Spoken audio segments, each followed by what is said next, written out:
He moaned my ex's name in bed, but it wasn't until the third syllable left his lips that I realized he wasn't talking about my ex-boyfriend, he meant my ex-girlfriend. I froze, hand clenched around the sheet, pulse pounding in my ears.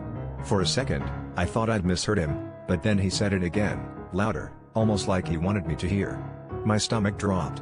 I'd never even told him that part of my past, not because I was ashamed, but because it felt private, sacred, something that belonged to me.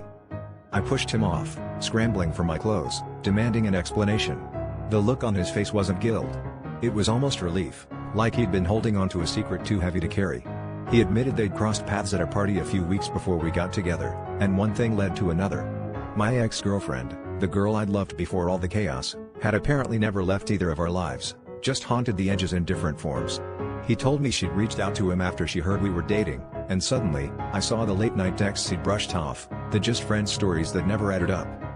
The betrayal was layered and ugly. It wasn't just that he'd slept with her behind my back. It was that he'd kept it twisted up inside our relationship, turning my most vulnerable, private history into a weapon I hadn't seen coming. I confronted her, desperate for some kind of explanation, but she only smiled and shrugged, like none of it really mattered.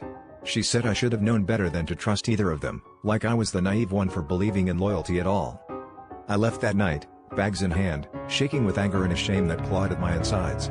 The real twist wasn't their betrayal, it was the way I realized I'd never really gotten over her, not even after she moved on to someone else. In the end, it wasn't just them that broke me. It was the truth that I was still trapped by someone I thought I'd finally left behind, and that maybe I was the one who'd never been honest with myself at all.